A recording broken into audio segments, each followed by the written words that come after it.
If you're tired of feeling sleep deprived or tired, then you've clicked on the right video, because I'm going to show you how I got 100% sleep quality on Sleep Cycle over 2 nights while still sleeping on the floor.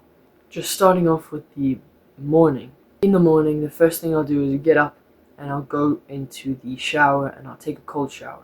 Then I'll grab either a cup of ginger tea or a cup of coffee. So have your last cup of coffee, if it is coffee, have it in the morning. Don't have it in midday and on. The latest you want to have, if you haven't had it already, is 3 o'clock, around 3 p.m. Now once I'm done, or while I'm drinking the drink or whatever it is, I will go see the sun.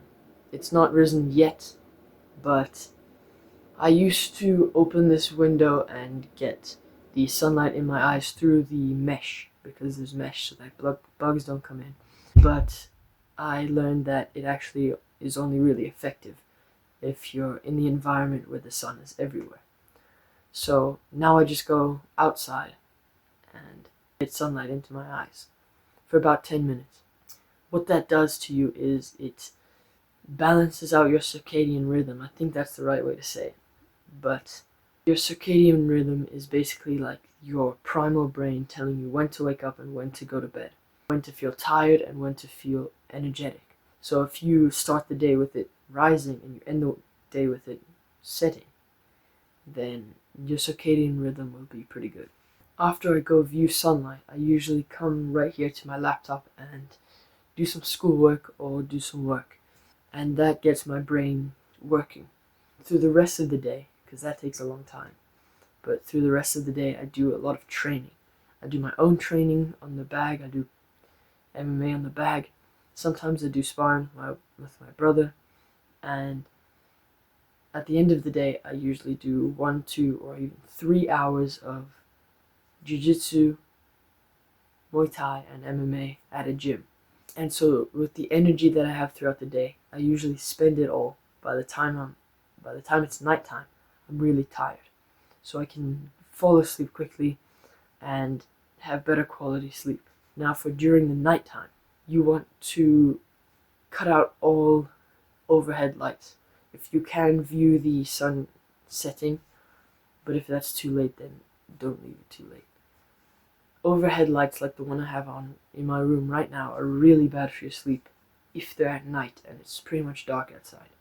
So you want to avoid any lights above your head. Now for what you want to eat or drink. So throughout the day you can eat or drink whatever you want. Try to eat things that will give you energy or protein, whatever nutrients you need. But during the nighttime, what you want to eat are things that give you melatonin, which is the sleep hormone. And I've made a short video about this before. You want to have pineapple, which is the #1 thing that increases melatonin, banana, and oranges or orange juice. So we don't have pineapple right now, but I have a banana and orange juice every night, just before bed. For some people, they don't want to eat just before bed, but I feel like it doesn't really affect me. That's what I eat before bed. Try to include pineapple with your banana and orange juice. Now in the morning I take a cold shower, but at night, after training, I'm all sweaty, I'm all tired, and taking a cold shower would really wake me up. So I'm not using it as an excuse to take a warm shower, because I don't take a warm shower. But I increase the heat a little bit, and I decrease the cold. So it's like right in the middle, lukewarm. And that's where it's not as good for your health and your overall health, but I'd rather not sacrifice my sleep waking myself up with a cold shower, and I'd rather not sacrifice my health with a warm shower. So I go right in the middle. If you don't do exercise right before bed like I do, you're all sweaty, or if you don't take a shower, you're gonna go to bed sweaty, then I would suggest you don't take a shower at all. But if you're gonna be sweaty, then take a shower. And make sure it's lukewarm, not hot, not cold. Then of course what you're wearing, It does matter depending on how big your covers are, your sheets are, if your window's open or not, and if your clothes are heavy and warm or if they're cold. Because it's proven that if you go to bed colder, then naturally you sleep better. Because that's just how we did it for a long time. So I prefer to sleep with less clothing on than more. And of course, pillows, however many pillows you need or you feel best with, that's how many you want to pick. I usually have 2. And for me especially, the floor is carpeted, so sleeping on the floor is not a very difficult task. But if you don't have a carpeted floor, like I used to, then what you want to do is have 1, maybe 2, or even 3, if you're just starting, towels on the floor, and then cover that with your sheets so that they don't like mix around and you don't touch the cold back on the cold floor like I used to be woken up with every night.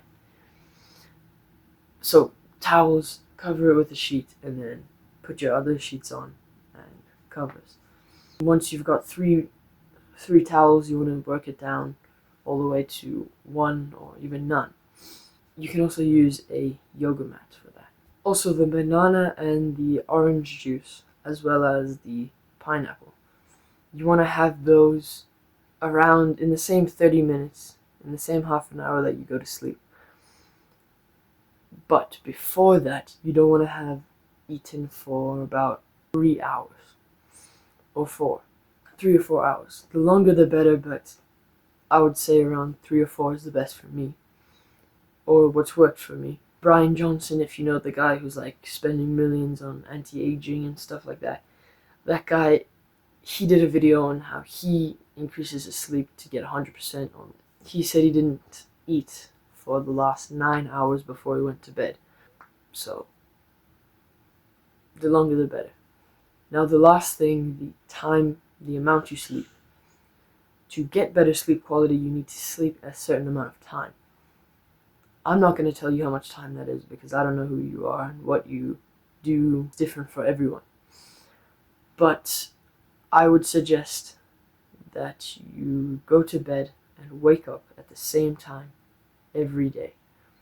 And choose a time where you'd be slightly tired and you know that you could become tired and fall asleep easily at that time. Don't go at like 10, but I usually suggest going to bed at 8 p.m. and waking up around 6. Because what people don't know is when they sleep, they think they're in bed for 10 hours, they sleep 10 hours. That's not true. For me, I'm in bed for 10 hours and I sleep 8.5 hours. So there's a big difference between how much you actually sleep and how much time you have in bed. And so people who give themselves 7 hours in bed, they probably only sleep 5.5 hours, which is not enough. So people with the best sleep have not been shown to sleep for long hours, but the same amount of hours at the same time. I would suggest 8 o'clock. If you're already sleeping late and you want to sleep earlier, then sleep 15 minutes earlier, 15 minutes earlier, 15 minutes earlier each and every night, so that you don't go to bed at 11 usually, and then one day you just suddenly get tired at 8.